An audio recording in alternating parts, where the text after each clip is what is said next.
क्यों सीटेट देना है जरूरी? सीटेट एक प्रथम सीढ़ी है और बिना सीटेट दिए तो आप सरकारी नौकर, सरकारी टीचर नहीं बन सकते। इसके पीछे का तर्क क्या है? एनईपी 2020 में बहुत बड़ा बदलाव आया हमारे शैक्षिक संरचना में। वहां पर 5+3+3+4 के स्ट्रक्चर को यहां पर इंट्रोड्यूस किया गया है।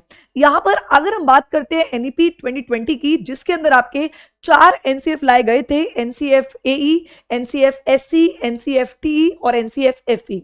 अभी तक आपका एनसीएफ एफई यानी कि फाउंडेशन स्टेज का और एनसीएफ एससी यानी कि स्कूल एजुकेशन का एनसीएफ लाया जा चुका है।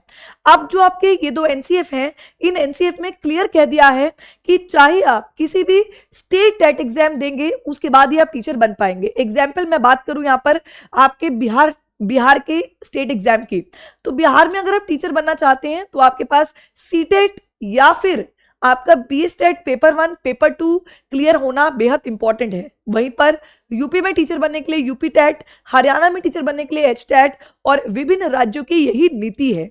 तो सीटेट क्या है? CTET central teacher eligibility test है और जब तक आप सेंट्रल का एग्जाम क्लियर नहीं कर देते तब तक आप केवीएस, एनवीएस, DSSS जैसे एग्जाम्स में नहीं बैठ सकते। तो इसीलिए सीटेट देना आपके लिए बहुत जरूरी है और बिना सीटेट के आप शिक्षक नहीं बन सकते। केवीएस ने तो अपने शैक्षिक जो उसकी संरचना है उसमें तो ये भी बदलाव कर दिया है कि सीटेट के साथ साथ अगर आपका उसका एग्जाम जो रिक्रूटमेंट एग्जाम है केवीएस का अगर आप क्लियर कर लेते हैं तो आपको सीटेट के साथ साथ इंटरव्यू प्लस डेमो भी देना होगा। तो यहां पर आपकी केवीएस की जो एग्जाम है वो नजदीक है। DSSS भी अपनी वैकेंसीज निकालेगा। एनवीएस की वैकेंसी तो कुछ निकली है और कुछ बाकी है, तो इसीलिए आप अभी से ही कमर कस लीजिए और सीटेट की तैयारी कर लीजिए। देखिए सीटेट में बदलाव आ रहे हैं, इसलिए सीटेट का नोटिफिकेशन आपको अभी तक नहीं मिला है, लेकिन जब एनईपी ने कह दिया है साल में 2 बार सीटेट करवाना है तो सीटेट आपका इसी साल जरूर होगा। तो इसलिए अपनी तैयारी को सुनिश्चित कीजिए।